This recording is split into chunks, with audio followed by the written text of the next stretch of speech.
Alright, listen up. Today's video is brought to you by something truly special to me, The Sojourn, over on Nebula. I'm not even kidding when I say they're a full-on, critically acclaimed sci-fi audio drama I listened to long before they ever approached me and I genuinely love. With the explosion in audiobooks these days, this is exactly the kind of creative, independent storytelling I love to see, and it is a pleasure to promote it. Great world building if you love stuff like The Expanse, but also just great writing all around, and the whole season is available right now over on Nebula, another independent, creator-owned project that I am a part of. Use my link down below. The episode titles, casting, and soundtrack list have been released for Netflix's Avatar series, and they tell us a surprising amount about what we might see. The season will be divided up into 8 episodes of 60 minutes, giving us a total runtime of 480 minutes, which, I kid you not, is actually longer than the first season of the original series by about 20 minutes. As you know! One of the big crimes of M. Night Shyamalan's film, which shall not be named, is how much it cut, skipped, butchered, and stripped away to the bare bones till there really was nothing that mattered left of the story. But with all this extra time, that is far less likely to happen, and I'd actually prefer that they cut some stuff from the original series and expand other beats where it matters, than to add in entirely original stuff, personally. But we also know Netflix isn't going to play out the story beat for beat, scene for scene, the same as the original series. And I made a video about why that is, but basically the original series was produced in a time where half-hour episodic storytelling was the norm. People were meant to be able to drop in and drop out. And we don't need to do that anymore. They're going to give more time to breathe to like the Kyoshi Warriors episode. But let's go through the 8 episode titles and figure out 1, which episodes they're going to cover, 2, which episodes they might cut, and 3, which episodes they might expand or develop, and what the feel for the whole story might be. The first episode is called Right Up, The Last Airbender, and if I was to bet, I'd say it's probably going to cover the events of the first 3 episodes pretty straight, which would come to an hour anyway. Also because these 3 episodes would work pretty well if you just stitch them together. They flow into each other really nicely, they kind of cover the same story, and would pretty naturally fit as a first episode. The title, The Last Airbender, refers to a few things. It's the revelation that Aang has in the Southern Air Temple that he is the last of his people. It's the revelation Katara and Sokka make in him being the Avatar and what that means. And it's also who Zuko is searching for. I'm gonna bet that this will be the episode with the fewest changes. And this is often common in adaptations. They'll change the start less because the start is a bit more static. It establishes key characters, dynamics, themes, and ideas before the story might diverge as they develop. So we'll probably still see that parallel between Aang in the Southern Air Temple and Zuko in the Agony Kai with General Zhao. Whether they time the scenes in the exact same way, I don't know. And will the soundtrack be as iconic? I don't know. But I reckon that's going to be the first episode. The second episode is called Warriors, which probably refers to the Kyoshi Warriors. One thing we do know is that the Kyoshi Warriors are going to play a bigger role in the first season than they originally did. And I, for one, fully support this. In the original series, they were kind of hemmed into this one 22-minute episode, which was a little rushed, especially considering the importance they have to the series later on, to Suki and Sokka, and to the fall of the Earth Kingdom. Not only that, but Yvonne Chapman was actually cast as Avatar Kyoshi pretty early on, and in the original series, Kyoshi doesn't actually appear till season 2, I don't think, till Avatar Day. But she's pretty clearly going to be in the first series, even if briefly, and it would make sense in the episode centered around the Kyoshi Warriors, potentially. We also have Suki's mother being cast, so she's going to play a role. The question we have to ask is, how are they going to structure this and do this story? Because I really doubt that they're just going to take the next 3 episodes and put them back to back. 20 minutes in Kyoshi Island, 20 minutes at the next location, 20 minutes in the next episode's location. That just wouldn't really work for the structure, I don't think. They'll use that extra time to kind of meld things a bit more and keep the Kyoshi Warriors around for longer. I reckon they'll take this chance to explore Sokka's arc a bit more, him being humbled, wanting to learn from a girl, coming to appreciate his sister as a woman more, and his connection with Suki, before Zuko tracks them down and we have this big face-off like we do in the series. There is a chance that I reckon they might combine this episode with Imprisoned. That's where Katara goes to rescue the demoralized Earthbenders from a firebender prison. But but I'm not quite sure how that would work, because the Kyoshi Warriors is sort of a Sokka-centric episode, while Imprisoned is very much a Katara-centric episode. So who would be there for the climax, and how would they mix those two together? One way they might do this is with parallel storylines, so we've got Sokka learning from the Kyoshi Warriors, and then Katara going and dealing with the imprisoned Earthbenders, and we flick back and forth between them before they come to some sort of climax. This is one of the awkward things about combining episodes that were not originally written together. You know, you end up taking important beats away from one character and giving them to another. Like, M. Night Shyamalan did exactly this. He gave Katara's imprisoned beat, you know, freeing the Earthbenders, her speech, to Aang, and that was a terrible idea. I hated that because Katara is full of optimism, and this is all about her kind of seeing the reality of the war, that hope and faith and a powerful speech sometimes isn't enough, but also it can be, you know? It's time for you to stop doing this! So they need to preserve the integrity of those beats if they're going to do them. Imprisoned in that way might be an episode they cut, meaning Katara would lose that beat, unless they somehow fit it in here. The third episode is simply called Omashu, and this pretty clearly refers to the King of Omashu episode where we meet King Bumi, Aang has his trials, and honestly, Sokka and Katara don't do a huge amount. They're kind of trapped in crystals for most of the episode. I don't know how they're going to adapt this one, because might be a bit of a hot take, but this is kind of a bit of a joke episode. Like, the whole thing of the episode is revealing how powerful Bumi actually is, and Aang was never really in danger, which they'll definitely do. I mean, we've got someone cast as Bumi, but I think they'll probably tone it back a little bit. And more than that, I think we'll take a bit more time to explore the city of Omashu, to meet the people. We might get some new original characters here because we want to set up how important Omashu is so that it really hits harder when Omashu falls later on in the story. Really set up the stakes. And by the way, their casting has been mostly on point, but they cast this guy as the, quote, elderly king of Omashu Bumi. Potentially they might give Katara kind of her own story during this episode, do the imprisoned thing, because, you know, in the original episode, she just kind of like is stuck there in crystal that's growing around her, not doing much. They might instead let her do something else and keep Sokka as kind of that hostage person. But I actually reckon Omashu would probably work better with the waterbending scroll. In that episode, they go to a town, find the scroll, steal it, and people come after him, the pirates of the episode. It's all about Aang picking up waterbending naturally, and Katara kind of being resentful of that because she's defined herself by her waterbending her whole life. There is nothing to say the story couldn't take place in Omashu. You know, it'll let us explore the market, the people, which, as I said, you know, we want to get to know the city a bit more, and the pirates as the antagonists in this episode are honestly pretty negligible. They can probably be cut out and we wouldn't lose all that much. They could be replaced by some other faction in Omashu, which might come up again when the city falls to the Fire Nation. Then Zuko catches them in Omashu and it forces them to flee again. Like the imprisoned episode, the waterbending scroll is not the most essential, interesting, or best episode, but again, it's Katara-centric and it's really important for her development. This tension where Aang is kind of a prodigy, he's better at waterbending than her after just a little practice while she's been training her whole life, that identity crisis, it really sets up her growth for when she gets to the North Pole and has to fight to learn from Master Paku. But again, it's here we're starting to see that restructuring of the story, the reordering of the episodes, because the waterbending scroll actually takes place a little later in the series. And it might work, you know, depending on how they do it, and it might not. But I could imagine them combining these episodes in some way, because I doubt, and I don't think I would necessarily want to see a whole episode dedicated to Aang doing these trials, which aren't really trials, just for kind of a joke at the end. You know, I'd want to see something with a bit more depth, a bit more breadth, which I think they can do, and would set up the importance of Omashu later on a bit more. Now, the fourth episode is interesting because I don't know what it means, what it refers to. It's called Into the Dark.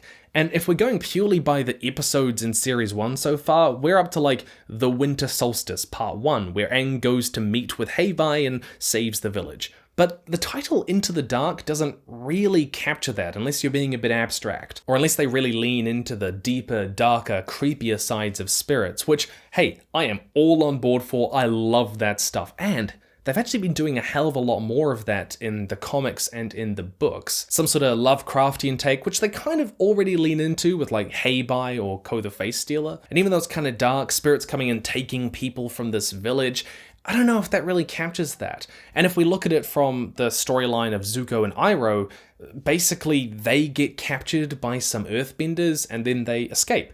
That's kind of it. And it doesn't really capture that story either. So I have to ask, what do you think it could be about? The only other option I can think of is that they're somehow skipping ahead to The Storm, the backstory episode, where we learn about what happened to Aang and Zuko. It is a dark episode, and there's a dark and stormy night raging on while they talk about their traumas, but I think this would be too early for that. You know, we'd be jumping 5 episodes ahead at this point, and we really need that tension for what Zuko and Aang are sort of resisting to come. And the catalyst for Aang to talk about his past is him meeting Roku and learning about Sozin's comet and what is coming, you know, this pressure for him to reveal that, you know, he ran away from being the Avatar. He rejected destiny and now he has to face up to it, which we haven't had yet because Aang almost definitely won't meet Roku until the next episode. So tell me down below, what do you think Into the Dark could cover, right? Like, I'm trying to think of it and I just don't know. What all of this does tell us is that the series is going to be very front heavy. They're focusing a lot on those earlier episodes. The 5th episode is called Spirited Away, a clear reference to the Studio Ghibli film where Chihiro is whisked away to the spirit world and meets this long Asian dragon, just like Aang does. He goes on to meet Roku, Kyoshi, so I reckon this is all going to follow the Winter Solstice stuff pretty damn closely too. You know, he's going to be whisked away on Fang and he's going to be shown that he needs to go to the Fire Nation for the Solstice, talk to Roku to learn about Sozin's comet, and he probably won't just meet Avatar Roku, but possibly Avatar Kyoshi and Avatar Kuruk as well, who has also been cast. I mean, if there's any episode that Avatar Kuruk is going to appear, it'll probably be this one. I can't imagine him appearing at the North Pole. My bet is they'll probably put more emphasis on this particular story beat. They'll extend it out into kind of a mid-season finale thing. You know, it is that big moment where all of our characters come together. Zhao, Zuko, Aang, they fight. We learn about the fate of the world, Roku, the Avatar state. And again, this is really one of those moments where I think that 60-minute live-action Netflix format can shine, because in the original series, we only had 20 minutes to do this really climactic beat. And they'll stretch this out here. But here we can give all of those tensions, those character beats, those dynamics, more space. You know, that's what having an hour can do. Alternatively, we could have most of the episode dedicated to going into the spirit world and the big fight at the temple, and then the last part of it could be the storm, where Aang and Zuko have their backstories revealed. However, one of my favorite moments in the entire series is in the storm, and it's where Zuko actually chooses to save his crew rather than to pursue the Avatar. It's one of those really early moments where we see the good in him, where we see the change, the potential. That redemption comes forward, it's given context by his backstory, and I hope that they don't skip that. Now, the storm is also technically the first episode where we see Azula. She doesn't have any lines, but she does appear, and she has been cast, but I don't think her role is going to be limited to this one little scene. I think this is going to be one of those moments where they expand something in the story, this being the role Azula plays in the first season, especially because we also have Ty Lee and Mai cast. The question is, where are they going to appear? I mean, they're not going to be traveling with Zuko, or if they are, I'll be very weirded out. They're not going to be secondary antagonists when we've already got Zuko and Zhao. My bet is they're going to appear in more flashbacks throughout Zuko's story. We're going to see more of his childhood, really setting up Azula as a character so that when she comes into season 2, we know who she is and what she is like. Seeing a bit more of that past in the Fire Nation would be a really great way to expand the story. The 6th episode is called Masks, and let's just be straight up about this, okay? We're skipping the Great Divide, alright? In fact, I even hope that they skip the Great Divide. It's not central to anyone, and it's about as necessary as a snorkel to a goldfish. I understand they want to do a loyal adaptation, but including the Great Divide would be a kind of loyalty for the sake of loyalty, rather than trying to elevate the story and its pacing, because I don't think it would just naturally work in however the story is paced and structured. It's something you can easily cut and add that time to stuff that's more meaningful, that does need more space. And Masks is the moment to do that. Let me explain why. The title Masks refers to a few things. First, and obviously, it's the blue spirit. Zuko literally wears a mask. But it might also refer to Jet. He wears a metaphorical mask. He manipulates Aang and Katara. He hides kind of who he really is and how he works. And this might well be a Jet-centric episode. It's the only place that Jet's story can really go, to my mind, in any of these episode titles, unless they drag it way earlier in the season, which I don't know if it would work. We have a lot of casting and a lot of attention on Jet and his crew, but I don't know how they're going to balance that with the blue spirit. So again, cutting the Great Divide and giving it to these two storylines, which are important, that's a good decision. That's a good adaptation decision. The Blue Spirit is arguably one of the most important episodes in the entire series. We see how compatible Aang and Zuko are, it sets Zhao and Zuko on direct confrontation, and it kind of foreshadows their eventual relationship. But if I'm right, this all means that in this episode, we have to 1, have Aang captured by Zhao, 2, Zuko has to rescue him, and 3, Jet's whole storyline with Sokka and Katara and Aang. Jet's episode is really important to Katara and Sokka, and so I don't want to see what we saw in, M. Night Shyamalan's film which shall not be named, where these sort of Katara and Sokka-centric beats were sidelined in favor of Aang. But they might parallel them in some way. The Blue Spirit is a very Zuko and Aang-centric episode, and Katara and Sokka are virtually out of it,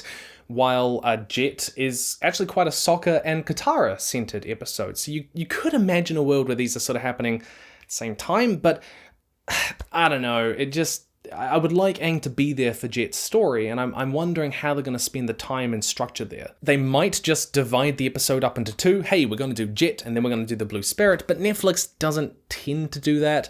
That doesn't tend to happen with this sort of programming a huge amount. They tend to want to work with that streaming, no advert structure they are pioneering. Because one of the things that really sticks out to me with all of these new adaptations is that changing media landscape. The fact that Avatar is being adapted into the streaming, Netflix, fast-paced medium is going to change it. And I don't know entirely how, we can only really guess, but I am interested to see. The truth is, legacy TV just isn't as influential as it once was, and I actually consider that a good thing. I am part of this new generation of media. You are too. This job wasn't possible until very recently, and the Sojourn is part of that changing media landscape, this new generation too. They are independent creatives who in part started on YouTube and now have their own fully professionally produced audio drama with pro voice actors from stuff like The Expanse, God of War, Apex Legends. I've listened to the whole series. It's great. Humanity is surviving out in the stars when they find a glimmer of hope in a distant nebula and the mysteries that entails as they pursue it. As said, just great world building if you like stuff like The Expanse, great writing, great acting all around.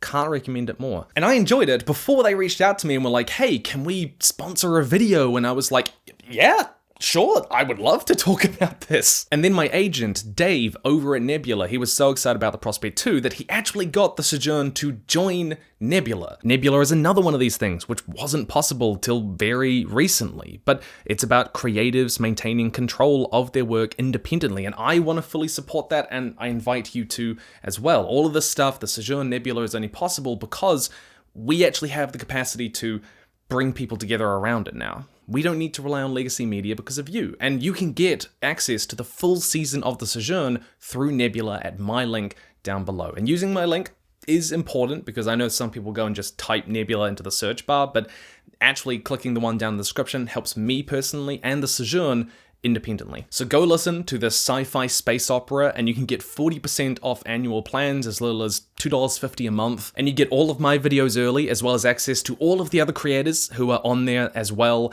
and a bunch of other exclusive stuff. Media and how we create stories is changing, and it's changing over on Nebula. But this is also where it starts to get a little tight because we're starting to run out of room 4 episodes.